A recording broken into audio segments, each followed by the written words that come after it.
Halo Healthiers, selamat pagi, siang, sore, ataupun malam, dimanapun akan sejauh beraktivitas.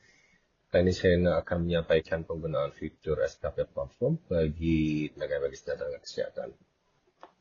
Saya ada banyak bertanya-tanya terkait hal ini dan mudah-mudahan saya bisa menjelaskannya dengan cukup singkat. Oke, sebelum masuk ke hal teknis, ada beberapa hal yang perlu saya sampaikan. Kita tahu bahwa belum semua teman-teman sejawat Named dan Nakes bisa masuk ke dalam SKP platform, sementara ini baru teman-teman dokter, namun untuk tenaga medis dan tenaga kesehatan lainnya akan mulai secara bertahap di bulan Mei 2024 ini. Tetapi dengan demikian dianjurkan untuk teman-teman semua untuk segera melakukan pengkinian data tempat praktik di akun Satu Sehat SDMK masing-masing. Jadi kalau yang belum punya akun Satu Sehat SDMK, cepat-cepat buat akunnya agar nantinya dapat langsung mentautkan data ke dalam SKP platform. Nah, kalau teman-teman sudah bisa melihat menu SKP platform pada halaman Satu Sehat SDMK masing-masing, itu baru bisa mentautkan datanya. Kalau belum keluar berarti mungkin belum gitu ya, mohon dulu bersabar. Yang kedua adalah teman-teman tidak akan dapat melakukan petautan data ke SKP platform jika data SIP tidak lengkap. Jadi data surat izin prakteknya harus lengkap dari mulai tanggal awal maupun tanggal akhir. Dan yang ketiga adalah teman-teman dianjurkan untuk melakukan pengkinian data SIP, gitu ya, tanggal dan akhir, meskipun belum dapat melakukan petautan data SKP platform. Jadi mungkin teman-teman yang lain saya belum ketemu nih menunya pentautan SKP platform. Tetapi tetap teman-teman bisa mulai dari sekarang untuk cek di profilnya, lihat di pekerjaannya, apakah data SIP-nya sudah lengkap atau belum. Oke, nanti saya akan masuk ke detail.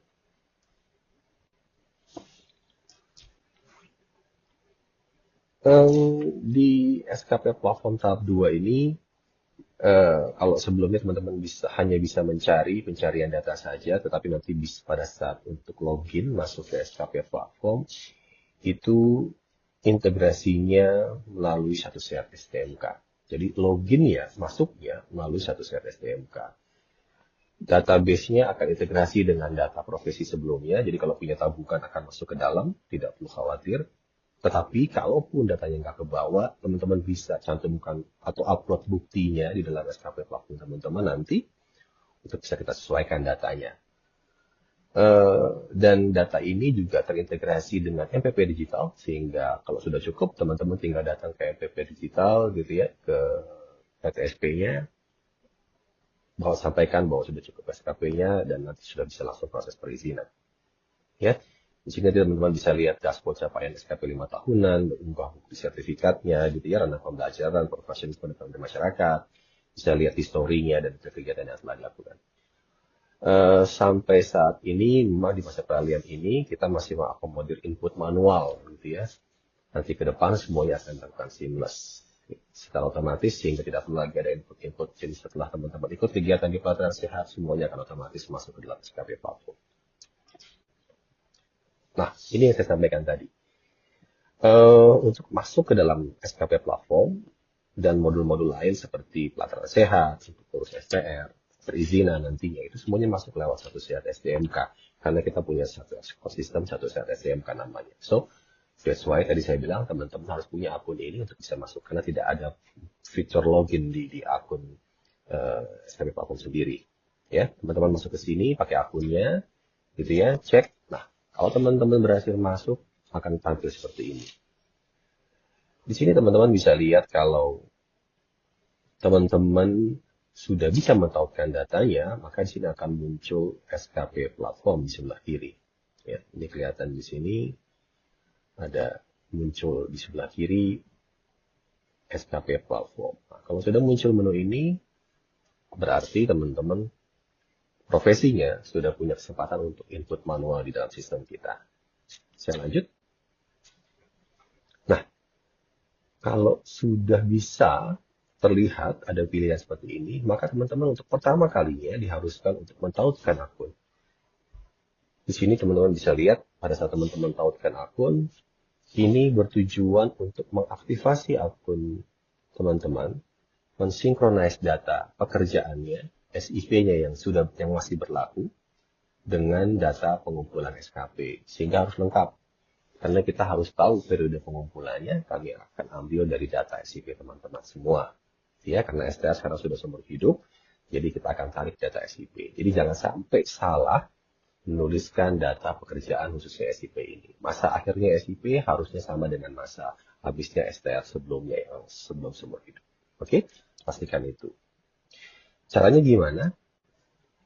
Nah, ini contohnya pada saat teman-teman pada saat mentautkan akun terjadi gagal, tidak bisa mentautkan akun. Diminta untuk update data pekerjaan dan hubungi Vaskes tempat Anda bekerja untuk validasi status.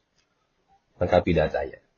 Nah, di sini teman-teman akan diminta untuk klik lengkapi data tersebut dan edit pekerjaan atau SIP Anda dengan status aktif. Jadi cari status pekerjaan yang aktif, ya, klinik yang aktif atau rumah sakit yang aktif, SIP yang aktif. Pada menu profil saya. Kalau saya ada di sebelah kiri, itu kelihatan ya, menu profil sebelah kiri. Itu ada. Lalu pastikan periode akhir SIP-nya terisi. Sesudah itu selesai, hubungi admin Vaskes Anda untuk memvalidasi data SIP. Gitu ya. Kalau praktek mandiri, hubungi dinas yang mengeluarkan SIP-nya untuk memvalidasi. Kalau teman-teman kerja di rumah sakit, hubungi adminnya, admin SDM-nya di sana untuk memvalidasi bahwa benar nyatanya Anda melakukan praktek di rumah sakit tersebut dan SIP-nya sudah sesuai. Oke, saya lanjut bagaimana caranya. Nah, tampilannya akan seperti ini.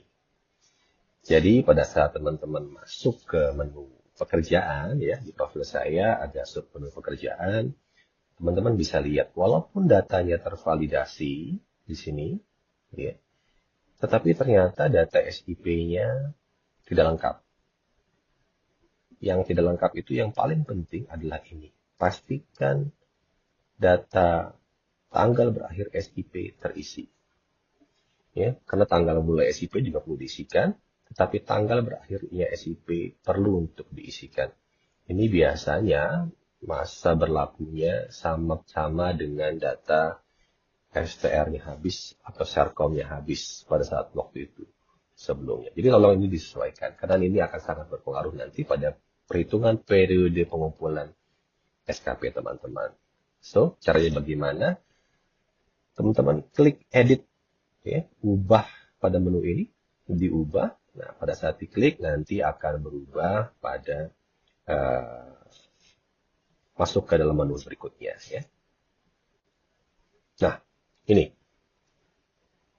Masuk ke sini, kita lihat tadi tanggal terbitnya ada, tapi tanggal akhirnya belum ada. Nah, di sini teman-teman bisa edit, isi, ya.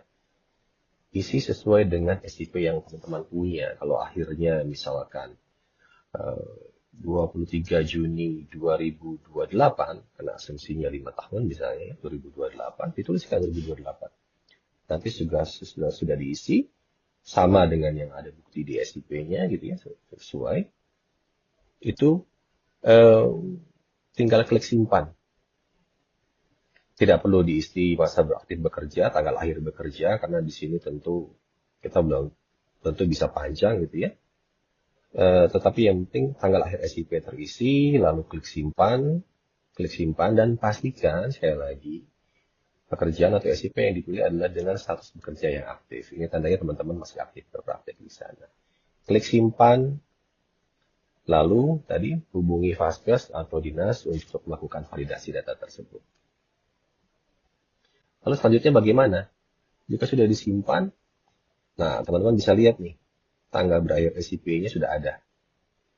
Kalau sudah ada seperti ini, tinggal tunggu statusnya tervalidasi. Nah, tadi memang tervalidasi, tetapi karena belum lengkap, kita edit lagi. Akhirnya statusnya berubah menjadi diproses. Setelah diproses, akan berubah lagi menjadi tervalidasi setelah teman-teman di dinas kesehatan atau teman-teman di SDM di rumah sakitnya melakukan validasi menyatakan kebenaran data tersebut. Jika sudah, tinggal ditunggu, gitu ya, bisa hubungi ke sana langsung jika ingin cepat dilakukan. Nanti setelah itu status di satu sehatnya akan berubah seperti itu. Nah, jika statusnya berubah, sudah tervalidasi dengan data SIP yang lengkap, maka teman-teman akan lihat masuk lagi ke dalam SKP platform, ya. Lalu klik lagi tautkan akunnya, klik lagi di pilihan icon tautkan akun ini, ya. Yang terjadi adalah akan berubah ikonnya menjadi pengolahan SKP. Nah, kalau sudah masuk kepada tab ini, berarti teman-teman sudah berhasil dan akan dapat melakukan pengolahan data sertifikat SKP-nya masing-masing. Ya, kita lihat. Ya, seperti ini contohnya. Nah, ini adalah dashboard awal pada saat teman-teman masuk ke SKP platform. Nah, teman-teman bisa lihat bahwa di sebelah kiri ini adalah data capaian SKP-an teman-teman gitu ya selama periode 5 tahun. Kalau dokter targetnya diperlukan 250 SKP sehingga dibutuhkan angka 250 untuk bisa dapat tercukupi. Ya. Ini adalah milestone capaian 5 tahunan dari profil satu sehat untuk perizinan 5 tahun berikutnya. Contoh, SKP-nya dikumpulkan dalam rentang 18 Desember 2021 sampai dengan 17 Desember 2026. Tertulis di sana, ini nanti digunakan untuk perpanjangan atau perizinan pada periode 18 Desember 2026 sampai dengan 17 Desember 2031. Nah, yang di sebelah kanan, yang bar ini adalah breakdown capaian per tahun teman-teman semua. So, teman-teman tahu itu rajin ikut seminarnya di bulan apa sih, di tahun mana sih, di bulan apapun ketahuan. Gitu ya, ini breakdownnya. Kalau teman-teman klik lagi di bar itu, kelihatan rincian kegiatannya pun kelihatan per tahun. Apa yang dilakukan, gitu ya, apa yang dilakukan, ini terlihat di sini. Dan kalau teman-teman klik details yang di sebelah kanan itu udah ketahuan tuh. Kegiatan seminarnya apa aja di dalam sana. Ada berapa banyak yang telah dilakukan. Nah, ada satu icon yang penting juga di sini. Ini tulisannya adalah sinkronisasi data SKP. Nah, jadi ke depan semua kegiatan pembelajaran itu teman-teman lakukan melewati pelataran sehat. Karena di luar itu tentu tidak akan diakui SKP-nya. Nah, pada saat teman-teman ikut kegiatan di pelataran sehat, teman-teman akan dapat SKP secara otomatis setelah kegiatan itu selesai. Nah, dan pada saat teman-teman masuk ke dalam dashboard, misalnya datanya belum terbaca, teman-teman tinggal klik sinkronisasi data SKP. Ya, pada saat sinkronisasi, maka datanya akan keluar di sini dan akan otomatis bertambah. Tapi pastikan memang data SKP-nya sudah keluar di pelataran sehat. Di profil teman-teman di pelataran sehat. Kalau sudah keluar di sana 10, ya akan masuk ke sini 10. Oke, saya lanjut. Nah, ini contohnya pada saat teman-teman klik details tadi. Ya, di rincian yang paling bawah, klik details.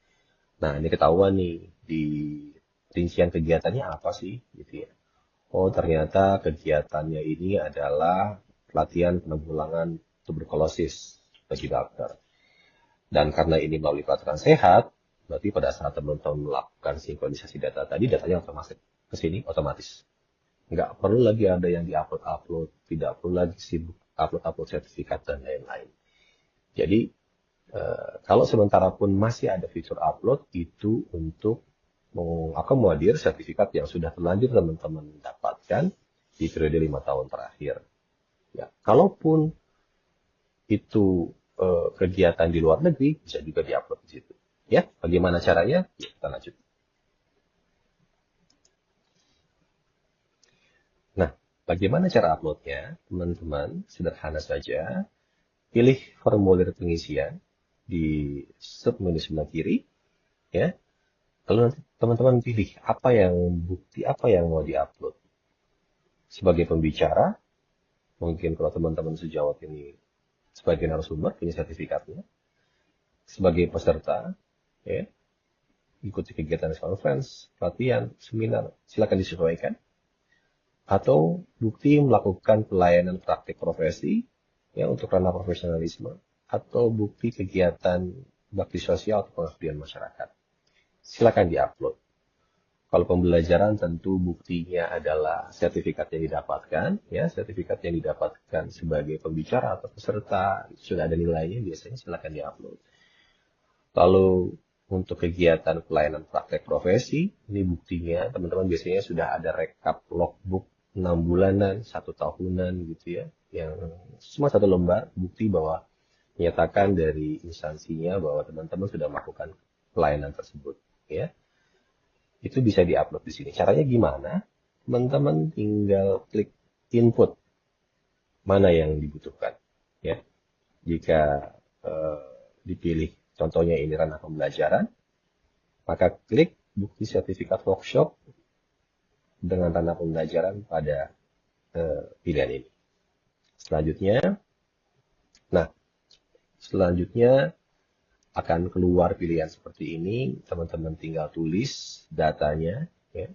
Nama acaranya apa, kegiatannya nasional atau internasional, lama waktu jamnya berapa, tempatnya di mana, penyelenggaranya siapa, ya. Lalu upload bukti sertifikatnya. Ingat, bentuknya PDF dan maksimal 250 KB. Upload di situ, dilengkapi juga tanggal mulai kegiatannya kapan, selesainya kapan, gitu ya. Dan masukkan nilai SKP yang tertera pada sertifikat tersebut, sesuai dengan SKP tersebut. Nah, jika berhasil, disimpan, gitu ya, klik simpan, nanti tersimpan, akan ada notifikasi sukses, data berhasil, dan menunggu untuk divalidasi. Di sini teman-teman diminta untuk menunggu, dan di masa peralihan ini, kami mohon bantuannya karena begitu banyak berkas yang masuk, kami akan dahulukan untuk rekan-rekan sejawat yang habis SIP-nya 0 sampai 6 bulan ke depan. Ya. Jadi kalau pada saat disubmit langsung kok belum keluar, datanya belum berubah, mohon menunggu, pasti kami akan melakukan validasi. Ya. Mungkin itu saja yang dapat saya sampaikan. Sampai ketemu lagi di tutorial selanjutnya. Terima kasih, sampai jumpa dan salam sehat.